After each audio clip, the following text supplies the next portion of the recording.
Hello, beautiful people. I am so excited today. Finally, I can say this out loud. This is my podcast.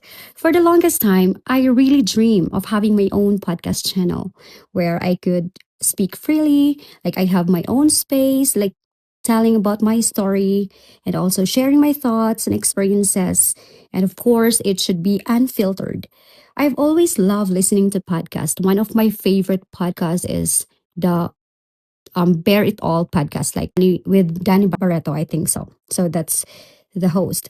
And hearing people talk honestly about life, like hearing those people talking about life, the pain, the healing, and growth made me feel like I am less alone. Because I think before I am so alone about this battle in life. Like I am alone about having this pain, having this feeling. But hearing those story, hearing those kind of podcasts helps me boosting my confidence. Like, oh, I'm not alone. Like I'm not alone in this kind of life. And then one day I asked myself, why am I only listening those podcasts? How about starting my own podcast, sharing my story? So what I did, I searched. And at first I doubted myself. I really doubted myself if how can I start? Do I have a listeners like that? So and I overthought everything.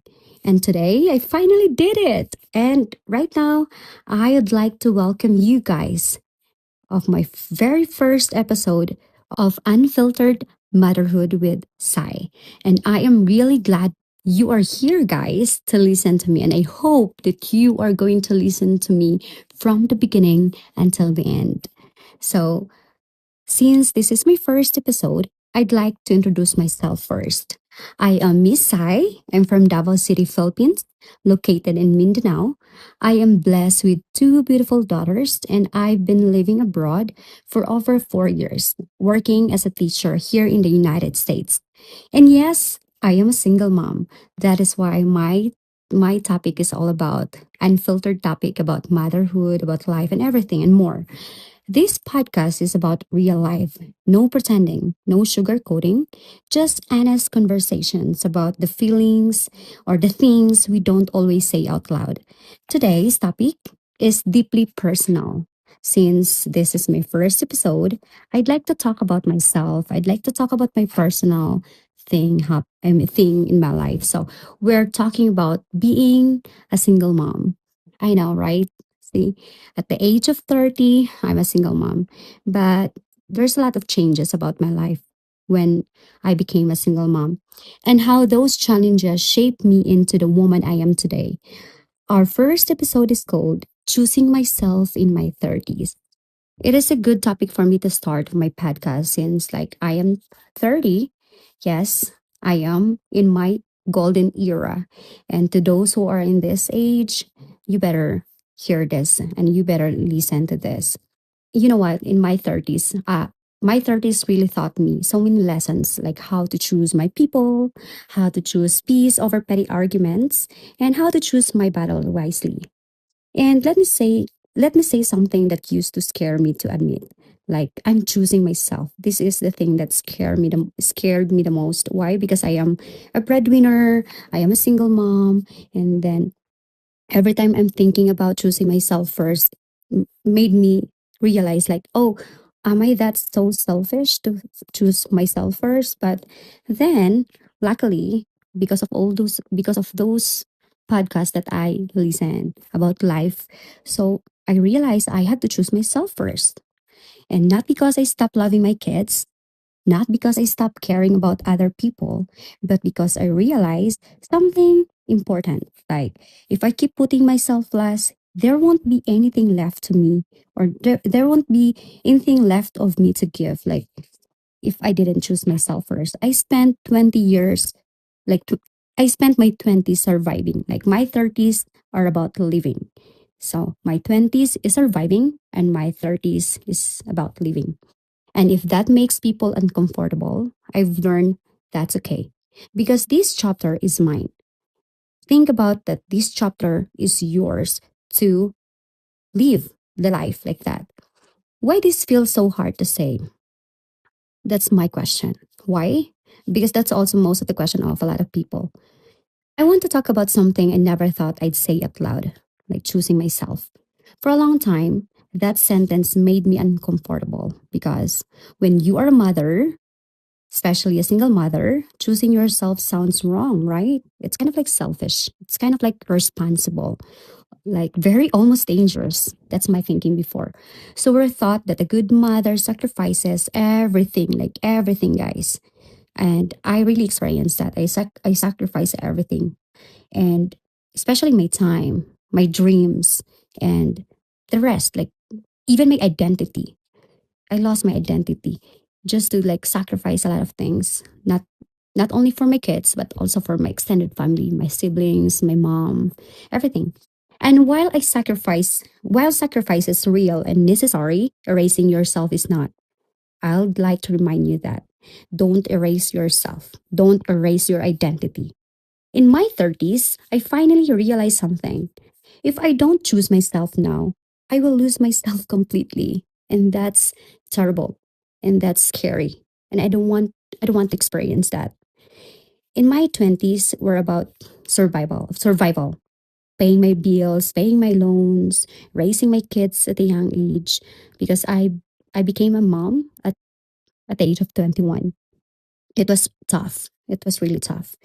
And then being strong every single day just for your kids, just to see that they were just to let them see that, oh, my mom is okay, my mom is stable, like that. So but I'm it's a tough moment.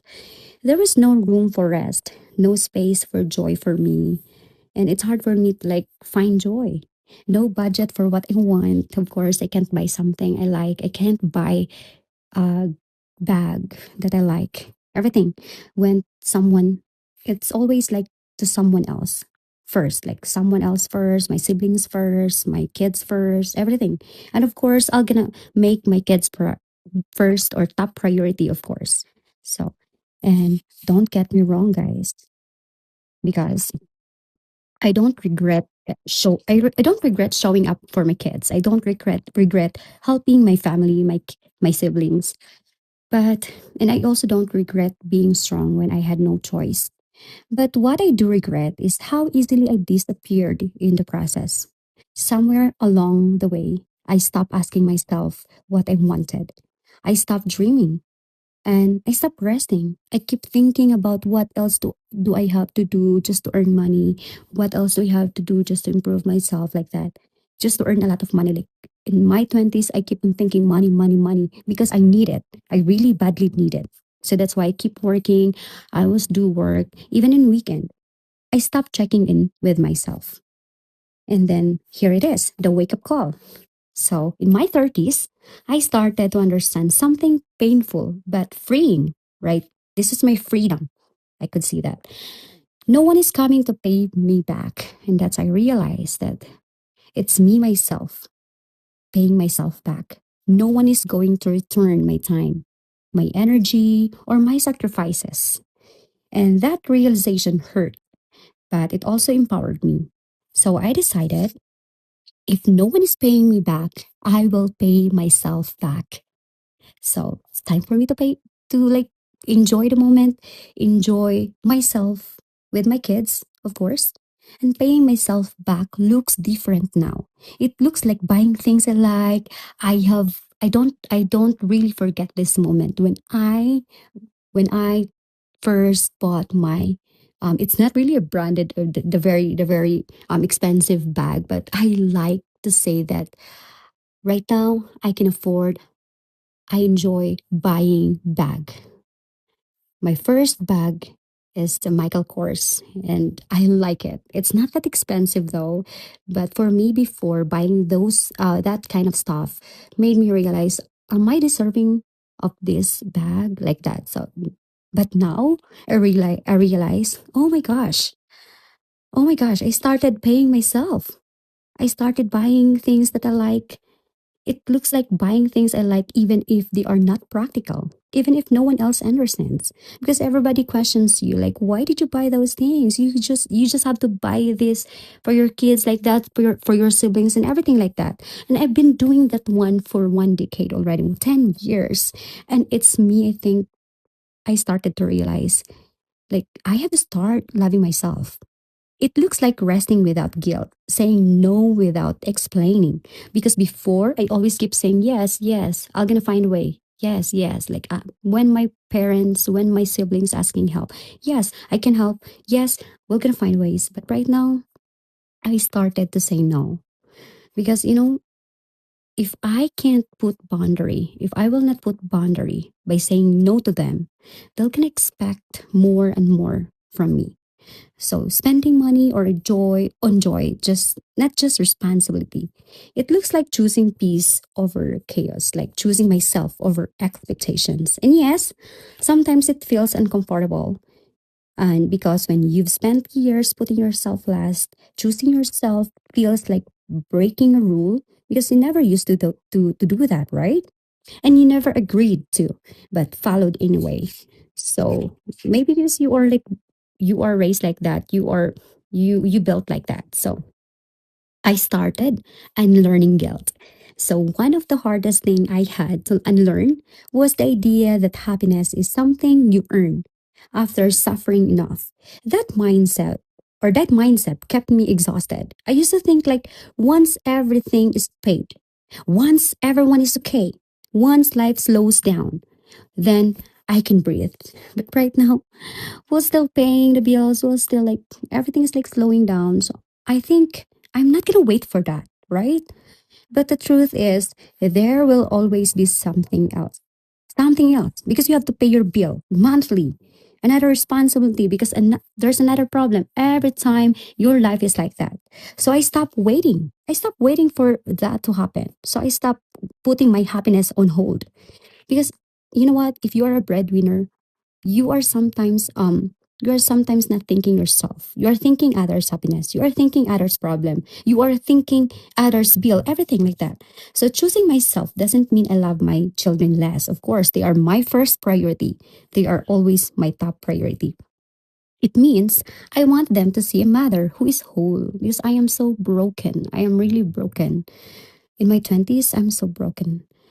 A mother who knows her worth, because before I don't know my worth because of people, because of my ex-husband showing me those kind of like behaviors, and it made me think that, oh, am I worth like this, like that? So I used to just like ignore it because I don't know what's my worth. And then a mother who doesn't, and also I want my kids to see that me as a mom, me as their mom, who doesn't apologize for wanting peace. I really used to apologize to every person, even to my ex husband. Even I know that he is gaslighting me, even I know that it's not my mistake, I always apologize because I wanted peace. But right now, I don't want my kids see that kind of personality that their mom has. And as a single mom, choosing myself, the pressure is heavy. You are like you are single handed. And I started learning ignoring the noise, because the moment you start choosing yourself, everyone suddenly has an opinion. Like there's a lot of noise, there's a lot of unsolicited advices to those people that didn't even know you, that didn't even part of your life. They don't live the same roof where you live, and they don't even know each chapter of your life. So when you start loving yourself, now there will be a lot of noise, and there will be a lot of people giving their opinion. Like, why did you do that? Everything like that. It's kind of like a big issue to them. Like, I used to listen to those things. I used to explain to them, and I used to shrink. Like, what I'm thinking about, why should I explain myself? So right now, I'm gonna say no, not anymore. I have learned to ignore the noise, not because I am angry, but because I finally trust myself. People who haven't lived your life don't get to tell you how to carry it, because you are the one knows every chapter of your life. So this new chapter in my 30s, I am no longer trying to prove that I am strong, that I can be vulnerable sometimes. I already know I am. Now I'm choosing softness, the joy, and the freedom. And it feels so much lighter. It's not so heavy. I'm choosing myself not out of selfishness, but out of survival. So if you are listening to this, if you are a single mom, even if you are a mom, and if you feel guilty for wanting more, this is your permission. This is your permission, guys. You don't have to disappear to be a good mother. You don't have to suffer to be worthy. Choosing yourself is not the end of love for others, it's the beginning of love for yourself. And since because you're loving yourself, and you will gonna see that you are glowing and you are being so optimistic for everything and you are so happy and you are so contented if you are going to start choosing yourself. So, and thank you for being here. Thank you for listening. And this is the Unfiltered Motherhood topic with Sai. And this is the only beginning. And I hope that you are keep on listening to my new episode for the next episode next week. And I'm gonna be posting episodes every week, once a week. And thank you for listening. Have a nice day.